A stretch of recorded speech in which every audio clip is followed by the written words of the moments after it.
오늘은 이제 창세기 10장을 마칠 겁니다. 다음 주는 성탄절이면서 동시에 주일이기 때문에 성탄주일로 지키게 되죠. 그러면 주일로는 한 주가 남습니다. 11장을 그때 마치는데 창세기 강해는 1장서부터 11장까지가 인류의 기원에 해당하는 원 역사라고 합니다. 거기까지만 창세기 강해는 일단락을 맺도록 그렇게 하겠습니다. 또 한참 쉬었다가 또 이제 아브라함의 이야기서부터 우리가 만나보겠는데요. 창세기 강해가 일단 마쳐지면 새해부터는 히브리서를 우리가 보게 될 겁니다. 자, 오늘은 어쨌든 창세기 10장을 좀 다뤄야 되겠습니다. 설교자들이 가장 깊이 하는 본문 중에 하나가 마태복음 1장과 오늘 본문입니다. 그래도 마태복음은 낯익은 이름이라도 등장을 하는데 오늘 본문은 함, 야벳, 셈 외에는 우리가 들어본 적도 없는, 발음하기도조차 힘든 그런 명달로만 쭉 기술돼 있어요. 그럼에도 불구하고 이 본문을 우리가 다뤄야 되는 중요한 이유는 족보에 불과한데 무슨 이야기거리가 있을까? 그렇지 않습니다. 보통 족보를 이제 히브리 말로는 톨레도트라고 합니다. 그 이야기는 여러 가지 의미로 사용이 되는데 기원, 족보, 계보 또는 이야기. 학자들 간에도 설왕설래가 있어요. 어느 해석이 맞냐? 제 개인적인 견해로는 이 톨레도트라는 말은 족보라는 표현이 맞습니다. 하나, 이 족보 속에 뭘 담고 있죠? 하나님의 구원의 스토리를 담고 있어요. 그래서 족보도 맞지만 그 족보 속에 하나님의 마음을 담은 구원의 스토리가 담겨져 있다라는 관점에서 오늘 본문을 좀 접근했으면 좋겠습니다. 오늘 족보는 노아의 족보는 아니고 노아의 세 아들에 관한 족보가 되겠습니다. 그래서 우선 첫 번째로 야벳부터 좀 보도록 하죠. 야벳 1절부터 좀 제가 읽겠습니다. 노아의 아들 셈, 함, 야벳의 족보는, 족보라는 표현이 등장을 하죠. 이 말이 톨레도트라는 말입니다. 이러하니라 홍수 후에 그들이 아들들을 낳았으니 야벳의 아들은, 그리고 이제 첫 번째 인물이 야벳 등장을 해요. 이 야벳이라는 말은 언어적으로는 이게 창대하다 그런 뜻인데 죄송합니다. 오늘날 인종적으로는 저 북쪽 유럽 그쪽으로 바닷가를 중심으로 흩어져 살던 저 심지어 넓게 확대가 되면 그 스페인까지를 포함합니다. 그래서 이 야벳이라는 말은 그 언어적으로 창대하다. 북쪽 유럽 지역의 사람들을 얘기하는 거예요. 그 2절을 좀 볼까요? 야벳의 아들은 고멜, 마곡, 마대, 야완, 두발, 메색, 디라스요. 고멜의 아들은 아스그나스와 리밧과 도갈마요. 야완의 아들은 엘리사와 달시스와 기팀과 도다님이라. 5절을 같이 읽습니다. 시작. 이들로부터 여러 나라 백성으로 나뉘어서 각기 언어와 종족과 나라대로 바닷가의 땅에 머물렀더라. 네, 여러분 한번 질문을 할게요. 언어와 종족과 나라대로 흩어진 것이 어느 사건 이유입니까? 예? 왜 다 귀찮으세요? 리액션을 좀 하십시다. 난 지금 똑같은 설교를 5번째 해요. 그래도 이 시간은 희망을 가지고 제가 늘 맞이하는 참 기다리는 예배인데 그렇게 막 시체놀이를 하면 어떡하자는 거예요. 언어와 종족과 나라별로 흩어지는 것이 무슨 사건 이유입니까? 그렇죠. 그렇게 잘 하시면서 바벨탑 사건이죠. 예. 근데 바벨탑 사건이 어디에 나옵니까? 바로 11장에 나옵니다. 그 순서가 엉켰죠. 이 10장의 이런 내용들은 사실은 바벨탑 사건 이후에나 붙어야 시간별로 볼 때도 자연스럽습니다. 그런데 11장의 바벨탑 사건이 등장을 하고 10장이 이미 언어와 종족과 나라대로 바닷가 땅에 인류가 퍼져나간 것을 기술하고 있어요. 여기서 우리가 한 가지 눈치챌 수 있는 것은 그렇다면 이 기록이 시간대별 기록은 아니다. 그렇죠? 예, 순서상으로는 이게 11장 뒤에 가야 맞아요. 그런 의미에서 첫째는 시간대별 기록은 아니다. 두 번째, 그렇다면 이렇게 뒤집어서 배열을 해놨을 때는 이게 의미적 순서예요. 여기에 이 의미가 무엇인가는 지금 다루질 않고 이 말씀이 끝날 무렵쯤 우리가 그 질문을 하면서 결론을 만나게 될 겁니다. 이건 좀 유보해 둡시다. 그리고 이제 둘째 인물에 대해서 우리 공부를 좀 하겠습니다. 6절을 보세요. 6절. 함의 아들은, 여러분 함이라는 말은 거무스레하다 이런 뜻이에요. 우리 교육자들 가운데도 함의 자손인가 싶을 정도의 그 피부 색깔을 가진 분들이 좀 몇 분 계세요. 그래서 이제 선교 다니라고 비행기를 타면 그분 앞에만 입국 신고서가 이렇게 주어집니다. 외국분인 줄 알고. 그 정도로 생김새라든지 색깔이 저 중동적이거나 동남아 쪽 피부 색깔과 모양을 가진 교육자 몇 분이 계세요. 그래서 맨날 이제 골탕을 먹는데 여기 함이라는 말이 거무스레하다 이런 뜻이에요. 이 함은 아시는 대로 지난주 우리 노아의 하체 공부를 했죠. 아주 복잡한 내용이었습니다. 하면서 노아가 저지른 함이 저지른 죄에 대해서 누가 심판을 받죠? 가나안이 저주를 받습니다. 이제 그 내용도 곧 우리가 소개가 돼요.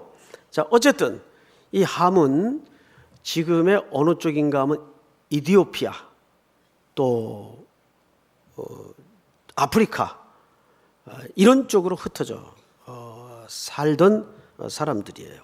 근데 여기 한 가지 좀 우리가 궁금한 게 있어요. 뭐냐면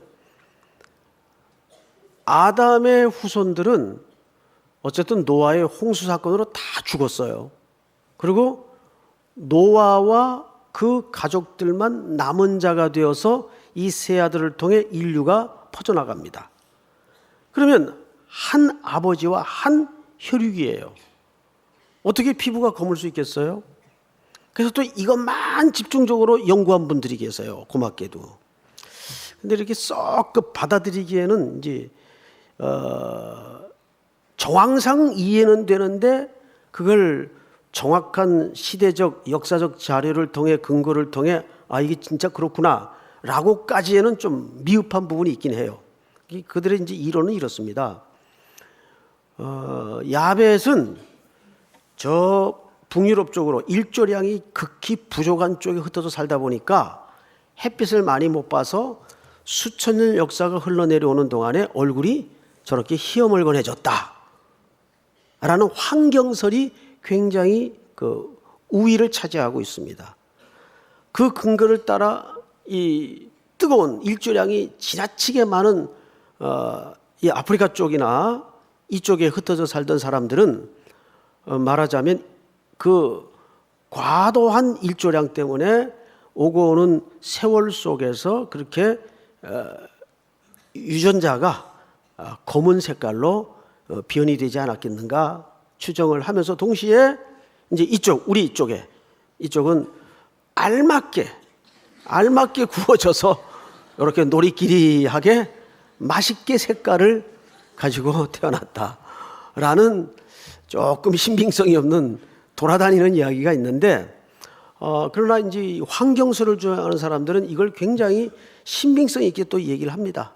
그러나 오늘은 뭐 그게 그렇게 우리가 성경을 이해하는데 중요한 주제가 아니니까 그런 얘기도 있구나 정도로만 끝내는 게 좋겠습니다. 그런데 성경을 이제 함의 아들들을 조금 더 보십시다.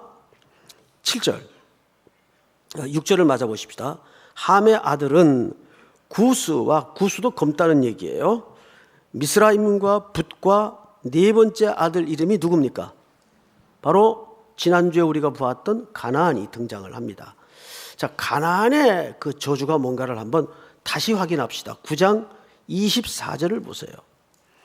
노아가 술이 깨어 그의 작은 아들이, 함을 얘기합니다. 자기에게 행한 일을 알고, 25절 다 같이 시작. 이에 이르되 가나안은 저주를 받아 그의 형제의 종이 되기를 원하노라 하고. 가나안이 받은 저주는 종들의 종이 될 것이다. 형제들의. 그러니까 참 혹독한 저주죠. 그 어떻게 종이 되었는가? 역사적으로 증명이 되는가? 자, 10장 15절을 한번 보십시다. 가나안은 장자 시돈과 헷을 낳고 또 여부스 족속과 아모리 족속과 기르가스 족속과 히위 족속과 알가 족속과 신 족속과 아로앗 족속과 스마일 족속과 하맛 족속을 낳았더니 이후로 가나안 자손의 족속이 흩어져 나갔더라. 19절 다 같이 시작. 가나안의 경계는 시돈에서부터 그라를 지나 가사까지와 소돔과 고모라와 아드마와 스보임을 지나 라사까지였더라. 20절을 같이 읽죠. 이들은 함의 자손이라. 각기 족속과 언어와 지방과 나라대로였더라. 자, 이제 앞을 보십시다. 그러니까 여기 열거된 이 인물들은 가나안의 원주민들 족속입니다. 히위 족속, 기르가스 족속 전부 가나안의 원주민들이에요. 그러니까 이 사람들이 누구의 자손들입니까? 가나안의 자손이요, 나아가서 함의 후예들이에요. 어떻게 종이 되었나? 자, 여러분, 이 글은 창조될 때 쓰여진 글이 아니고 모세에 의해서 이스라엘 백성들이 가나안이라는 땅에 아브라함에게 유업으로 주었던 약속의 땅에 들어가기 직전에 그 땅의 의미와 그 땅은 어떤 땅이며 그 땅에 들어가서 어떻게 살아야 되는가에 대한 하나님의 명령 체계를 담은 규범으로서, 율법으로서 주어진 책이 모세 오경입니다. 이해가 되죠? 자, 그런데 이미 이들이 들어갈 그 가나안 땅에는 누가 살고 있었어요? 함의 아들인 가나안의 후손들이 차지하고 있었어요. 자, 잘 보세요. 이게 얼마나 역설인가 하면 팔레스타인이라는 지형과 기후와 토양은 척박하기로 유명한 땅입니다. 그런데 히브리 민족이 들어가기 직전까지 누가 그 땅을 이미 들어가서 살아가지고 다 개간과 경작을 해놨습니까? 가나안입니다. 그렇죠? 개간과 경작과 이 모든 밭갈이 농사를 누가 하는 겁니까? 종들이 하는 겁니다.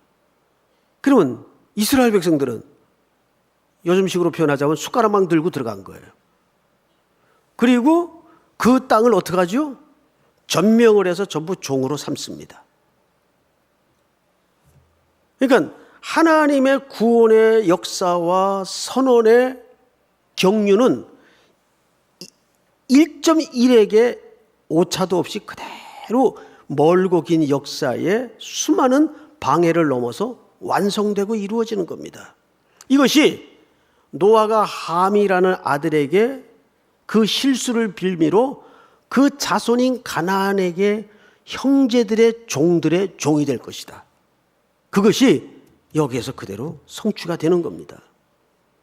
이것이 가나안이 여기 등장하는 중요한 이유예요. 그런데 우리가 또 한 명의 인물을 유심히 봐야 됩니다. 몇 절을 보시냐면 8절을 보세요. 구스가 검다는 뜻입니다. 또 누굴 낳아요? 니므롯을 낳았으니 그는 세상의 첫 용사라. 9절 다 같이 시작. 그가 여호와 앞에서 용감한 사냥꾼이 되었으므로 속담에 이르기를 아무는 여호와 앞에 니므롯같이 용감한 사냥꾼이로다 하더라. 예, 이 니므롯은 굉장히 중후장대하고 굉장히 큰 용사였던 것 같습니다. 이미 세상은 크기와 힘을 숭상하는 문화와 패턴으로 역사는 굴러가고 있었어요. 그것은 우리가 이미 가인의 문화 속에서도 발견했죠. 자, 그런데 10절을 보시면 그의 나라는 신할 땅의 어디입니까? 바벨. 자, 여기에서 뭐가 지어지죠? 바로 바벨탑이 쌓아집니다. 신할 땅입니다. 그러니까 바벨탑을 쌓은 원래의 시조는 니므롯이에요. 근데 그 바벨탑을 왜 쌓았습니까? 홍수로 흩어짐을 당했던, 멸망을 당했던 인류는 그 이후에 홍수에 대한 트라우마가 있었어요. 해서 그들이 이 탑을 쌓았던 두 가지 명제가 있어요. 이름을 내고자 함이라, 흩어짐을 면하고자 함이라. 이 두 가지 명제가 있었어요. 그래서 니므롯이라는 사람을 중심으로, 근데 이 사람이 누구의 후손인가 봤더니 역시 함의 후손이에요. 함이 아비의 하체를 보았다는 것은 무슨 뜻이라고 그랬습니까? 그것은 굉장히 불량한 의도가 담겨 있었다고 말씀을 드렸어요. 생육하고 번성하고 충만하라는 그 부부관계의 모습을 통해서 이 함은 불순한 의도를 가지고 있었던 겁니다. 근데 야벳과 셈은 함의 공모에 비껴섰죠. 그리고 그 하체를 가서 뒷걸음질하여 가리워 주었습니다.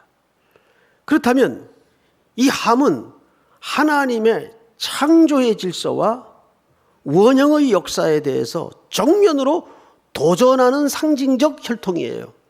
근데 여기 지금 후손들이 무슨 짓을 하고 있어요? 가나안은 보았듯이 이런 결과를 맞았고 니므롯은 첫 번째 용사입니다. 그리고 동시에 신할 땅 바벨에서 유명한 바벨탑을 쌓는 시조가 됩니다. 그런데 더 놀라운 것은 이 니므롯이라는 말에서 파생된 단어가 무로닥, 그리고 이것이 변형이 되어서 마루둑 이렇게 표현을 합니다. 이 말은 신이란 뜻이에요. 나중에 이 바벨 지역의 니므롯은 뭐가 됩니까? 신이 됩니다. 그래서 그 지역에 형성된 국가가, 유명한 고대 국가가 있죠. 바벨로니아입니다. 바벨론. 그래서 바벨론에 즉위하는 모든 왕들 이름 앞뒤에는 마루둑이라는 표현이 항상 붙어요. 그건 신이란 뜻입니다. 내 왕위는 니므롯이라는, 변형되어서 마루둑이라는 신이 왕권을 주었고 동시에 자기도 뭐란 뜻입니까? 왕이란 뜻이에요. 자, 성경 어디에 이런 표현들이 등장을 할까? 우리 열왕기하 25장을 띄웁니다. 시작. 유다의 왕 여호야긴이 사로잡혀 간지 37년 곧 바벨론의 왕 에밀 무로닥이 즉위한 원년 12월. 그만. 여기 여호야긴이 붙잡혀 가던 때 바벨론 왕 이름이 누굽니까? 에윌 무로닥. 방금 말씀드렸던 이 무로닥이 니므롯으로부터 파생된 언어예요. 그러니까 바벨론 왕은 전부 뭡니까? 신이에요. 그래서 니므롯을 의미하는 이 무로닥이라는 호칭을 앞뒤에 붙입니다. 여긴 뒤에 지금 붙였네요. 자, 그러면 이사야서 39장을 띄워주세요. 시작. 그때에 발라단의 아들 바벨론 왕 무로닥 발라단이 히스기야가 병들었다 나았다 함을 듣고 히스기야에게 글과 예물을 보낸지라. 히스기야 왕이 병들었던 그 시대에 바벨론 왕 이름이 무로닥 발라단입니다. 이건 이제 호칭이 앞에 붙어 있죠. 이게 전부 니므롯에서 비롯된 내용들입니다. 근데 이 바벨론, 좀 바벨탑이 쌓아지던 그 지역에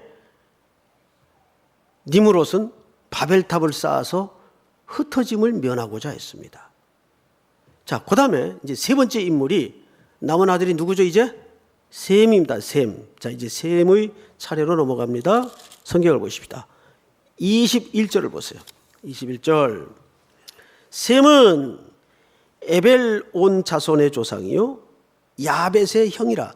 여기서는 야벳의 형이라 그랬는데 원문에는 형제란 말입니다. 형이라는 말이 아니고 그냥 브라더, 형제. 야벳의 형이라. 그에게도 자녀가 출생하였으니 셈의 아들은 엘람, 아수르, 아르박삿, 룻과 아람이요. 자, 이 5 아들 중에서 여러분들이 발음하기 제일 어려운 아들이 누굽니까? 아르박삿. 이 인물을 주의해 주십시오. 이 인물에다가 마크를 하세요. 이건 굉장히 중요한 인물이 됩니다. 여러분 처음 듣는 분들이 있죠? 아르박삿. 이분이 누구냐면 아브라함의 시조입니다. 아브라함. 자, 볼까요? 창세기 11장에는 이 셈의 족보가 다시 한번 등장을 해요. 자, 11장 10절을 보십시다. 그 옆에 장이니까 금방 찾죠? 셈의 족보는 이러하니라. 셈은 100세 곧 홍수 후 2년에 누굴 낳았죠? 아르박삿을 낳아요. 여기에는 아르박삿을 따로 떼어서 족보를 다시 정리해서 기록하죠. 다른 아들 이름들은 없어요. 셈이 누굴 낳았다고만 되어 있습니까? 아르박삿. 그리고 쭉 내려가다가 25절을 보세요. 25절. 데라를 낳은 후에 119년을 지내며 자녀를 낳았으며 26절 다 같이 시작. 데라는 70세에 아브라함과 나홀과 하란을 낳았더라. 여기 데라가 세 아들을 낳았는데 그 세 아들 중에 우리에게 아주 뗄래야 뗄 수 없는 유명한 인물 하나가 이름이 눈에 들어옵니까? 아브라함이에요. 아브라함의 이름이 변경되기 전 이름이죠. 아브라함. 이 누구의 아들이에요? 데라의 아들이면서 동시에 누구의 후손입니까? 아르박삿의 후손이에요. 셈의 계통이죠. 자, 그런데 이 인물을 조금 더 자세히 조명을 해보십시다. 여기서 멈춰서는 전체 의미가 안 들어와요. 다시 10장 몇 절로 가냐면 24절로 가세요. 24절. 제가 읽습니다. 아르박삿은 누굴 낳습니까? 셀라를 낳고 셀라는 에벨을 낳아요. 아르박삿, 셀라, 에벨 기억하세요. 또 에벨은 2 아들을 낳습니다. 그런데 하나의 이름이 누굽니까? 벨렉. 그리고 벨렉이라는 이름 위에 앞에 1하고 숫자가 풋노트로 되어 있어요. 있어요, 없어요? 좋은 성경은 있습니다. 있습니까, 없습니까? 있죠. 근데 그 풋노트에 어떤 해석이 붙어 있던가요? 흩어지다, 나뉘어지다. 이 의미를 가진 이름이 붙어 있어요. 자, 여러분 이제 앞을 보십시다. 벨렉은 아르박삿의 후손입니다. 아브라함의 계통이에요. 그런데 이 벨렉 때 와서 나누어지다, 흩어지다라는 이름으로 아들 이름을 붙여줘요. 그래서 학자들은 대충 이때 바벨탑의 사건을 통해서 인류가 흩어졌다라고 보는 것이 정설입니다. 이 벨렉이라는 이름을 통해서. 그러니까 10장의 역사와 11장의 역사는 엉켜 있는 거예요. 그리고 두 번째 우리가 생각해 볼 것은 신기하게 함, 야벳, 셈, 세 아들의 족보가 오늘 여기 소개되어 있는데 조심해서 치밀하게 들어가 보면 자꾸 역사가 흐를수록 셈의 혈통을 분리시켜놔요. 흩어지는 방법을 통해서 자꾸 분리시킵니다. 구분을 해놓습니다. 왜 그랬을까요? 이때 나뉘어져요. 그래서 종족대로, 언어대로, 나라대로 흩어지기 시작합니다. 이 말은 사실은 흩어진다는 개념보다는 하나님께서 어떤 보존의 목적으로 자꾸 나누는 거예요. 왜? 이 혈통을 통해 누가 오시도록 되어 있기 때문입니까? 바로 예수 그리스도를 얘기하는 거예요. 그래서 우리가 11장의 셈의 족보를 아르박삿의 족보를 다시 한번 조명했던 것처럼 그 맨 끝에 누가 나왔죠? 아브라함이 나와요. 그리고 아브라함은 누구를 낳습니까? 이삭을 낳아요. 그리고 그 이삭을 통해서 하나님은 누가 오실 것을 얘기하셨습니까? 씨, 4개의 날짜, 유일한 씨, 단수를 씁니다. 원래 씨라는 명사는 사실 복수로 써야 문법적으로 맞아요.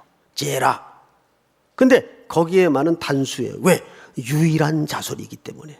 그렇게 멀고 먼 역사의 산등성이를 넘어 예수 그리스도는 마태복음 1장에 왕 중에 왕의 족보로 이 땅에 오시는 겁니다. 인간의 족보 속에 하나님의 아드님이 그렇게 탄생하여 오시는 거예요. 자, 그런데 우리가 또 하나 재밌는 이름이 소개되는데 5절을 보세요. 10장. 벨렉이라 하였으니 그때의 세상이 어떻게 됐죠? 나뉘었으며 벨렉의 아우 이름은 누굽니까? 욕단. 이제 그 시중에 돌아다니는 두 가지 설이 있어요. 어떤 분들은 우리 한민족이 사실은 셈족 계통이다 라고 그 근거를 찾기 위해서 어마어마한 수고를 하시는 분들이 계세요. 좋긴 좋은데 그런 경우도 있었구나 정도로만 여러분 이해해야지 그런 설에 너무 또 이렇게 현혹되어서는 안 됩니다. 제일 확실한 것은 이제 우리가 천국에 가면 주님한테 제일 먼저 그거 물어보세요. 그러면 주님이 이렇게 분명 대답하실 겁니다. 쓸데없는 소리 하지 말라고. 이 욕단이 흘러 한민족을 이루었다는 단지파, 이렇게 이 단이라는 이 이름 때문에 우리가 누구의 후손입니까? 단군의 후손 아니에요. 그래서 그 한 글자 때문에 그런 설이 있어요.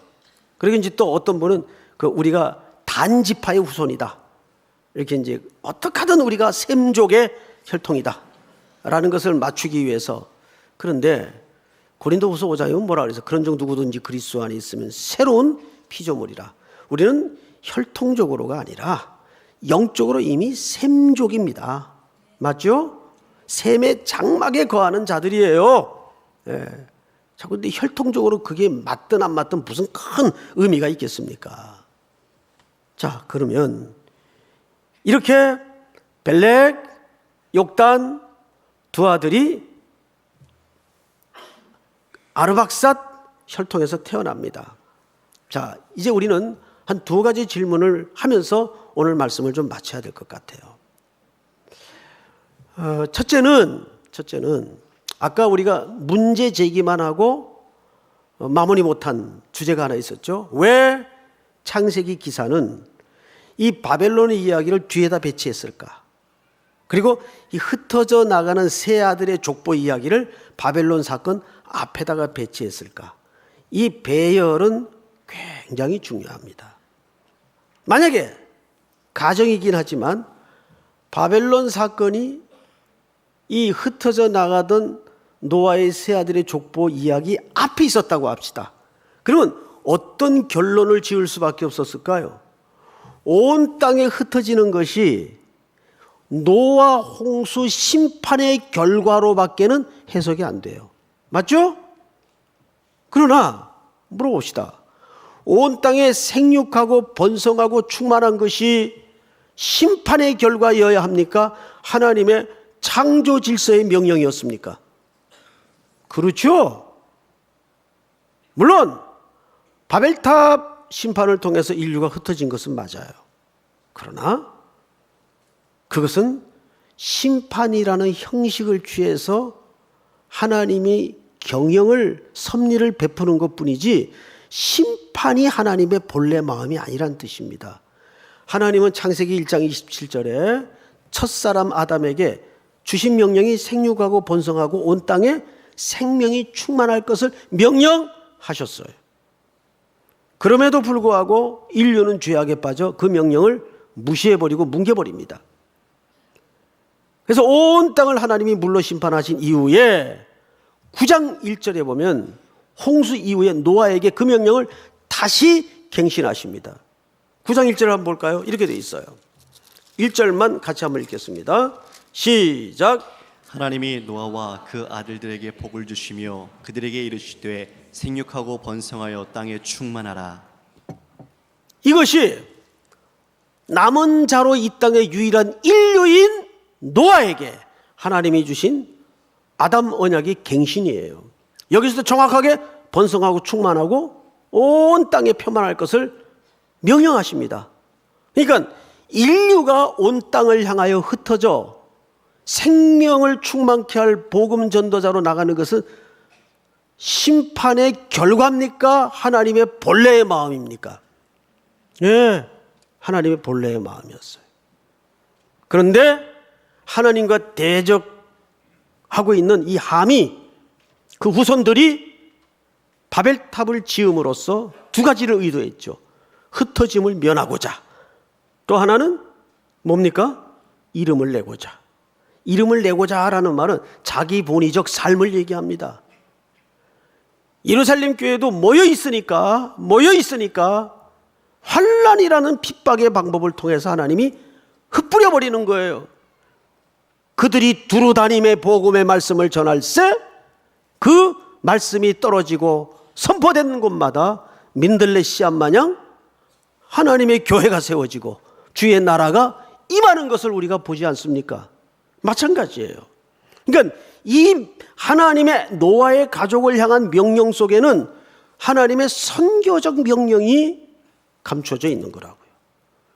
이렇게 하나님의 언약을 따라오신 셈의 혈통을 통해 이 땅에 오신 하나님의 아드님이신 예수 그리스도께서 마태복음 왕의 족보로 이 땅에 태어나십니다. 그리고 그분이 온 세상을 향하여 복음 전도자들을 뽑아 보내실 때 몇 명을 뽑아 보내셨나요? 여러분, 다시 묻겠습니다.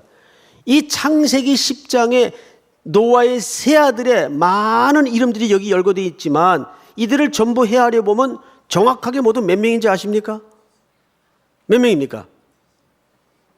그 너나 알지 어떻게 내가 알겠냐? 그런 표정들 하실래요? 70명입니다. 정확하게 70명입니다. 그 분포들을 보면 이렇습니다. 야벳이 14명, 함의 혈통이 30명, 제일 많아요. 셈의 혈통이 26명. 합이 몇 명입니까? 70이에요. 그 계산도 안 하려고 그래요. 14, 26, 40이죠? 그 다음에 함의 자손이 30명이 기록되어 있어요. 모두 몇 명입니까? 70명이에요. 지금부터 이스라엘 역사는 이 70이라는 숫자가 어마어마하게 중요한 숫자가 됩니다. 이것은 완전한 공동체의 상징적 숫자가 돼요. 그래서 산헤드린 공회가 모두 몇 명입니까? 70명이에요. 70명. 그리고 결정적으로 예수님이 제자들을 뽑아 보내실 때 70명을 뽑아서 보내십니다. 왜? 이 70이라는 숫자는 모든 민족을 대신하는 상징적 수이기 때문입니다. 그런데 그 제자들이 돌아와서 본질과는 벗어난 기쁨에 들떠 있어요. 우리가 가서 복음을 전하니까 귀신도 쫓겨나고 귀신도 항복하고, 그래서 예수님이 그들에게 이런 교정의 메시지를 남기시죠. 누가복음 10장을 띄워주세요. 시작. 그러나 귀신들이 너희에게 항복하는 것으로 기뻐하지 말고 너희 이름이 하늘에 기록된 것으로 기뻐하라 하시니라. 아멘. 여기 보니까 너희 이름이 하늘에 기록된 것으로 기뻐하라 하시니라. 이 구원과 생명의 역사를 얘기하는 거예요. 그리고 승천하시기 전 갈릴리 사람들에게 어찌하여 하늘을 쳐다보느냐. 너희가 본 모습 그대로 내가 오리라. 그리고 유언 같은 마지막 명령과 소명을 이 땅에 교회 공동체에게 남깁니다. 예루살렘과 유대와 사마리아와 땅끝까지 이르러 내 증인이 되라. 아버지와 아들과 성령의 이름으로 세례를 주고, 이건 뭘 말하는 거예요? 선교적 명령을 얘기하는 거예요. 사랑하는 성도 여러분, 이제 말씀을 마치면서 이 족보는 흩어지는 족보예요. 아니, 흩어져야 될 족보예요. 홍수 심판의 결과가 아니란 말이에요. 믿습니까? 그것이 심판이 하나님의 본심이 아니란 말이에요. 오늘 이 말씀을 통해서 우리가 이제 한 주 특세를 맞춰지면 새로운 시작이 준비되어 있습니다. 위험한 땅, 그러나 공고한 자들로 가득한 레바논 땅에 피난온 시리아 난민들을 향한 사역을 출발로 우리는 미얀마, 캄보디아, 대만, 일본 땅을 향해서 나아갈 것입니다. 그 국내에는 통영, 장흥, 목포, 그리고 GOP 군선교, 수도권 선교까지 우리는 복음을 들고 그것이 내가 구원받은 이유이며 교회가 이 땅에 존재해야 되는 중요한 근거입니다. 오늘도 이 소명과 사명에 묶여서 다시 한 주를 시작하고 여러분들이 머무는 그 일터에 하나님을 향한 경배와 예배가 드려지며 어둠의 권세가 제압되고 하나님의 통치가 새로 임하는 선교적 제자로서 선교의 사명을 또 한 주도 감당할 수 있는 우리 교회 또 여러분들이 될 수 있기를 주의 이름으로 축복합니다. 우리 다 일어나십시다. 세상 모든 민족이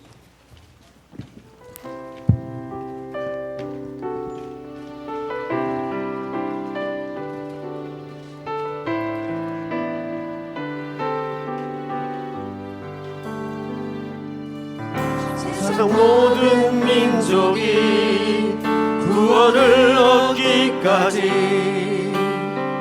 쉬지 않으시는 하나님,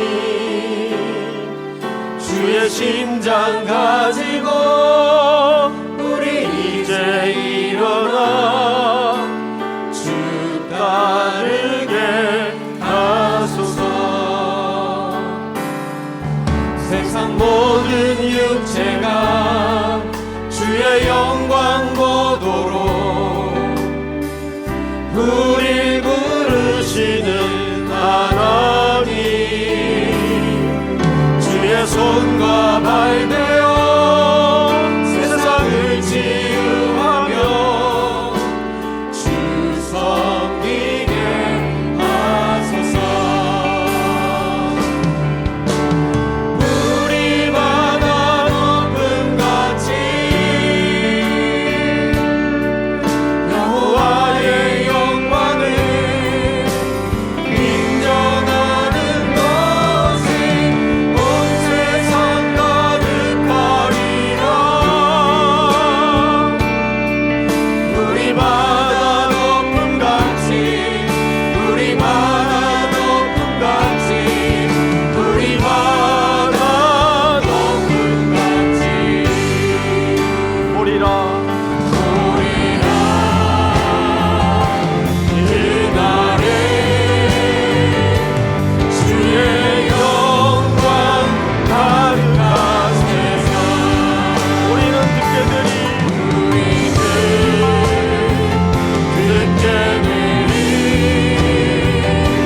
온 세상 가득한 승리의 함성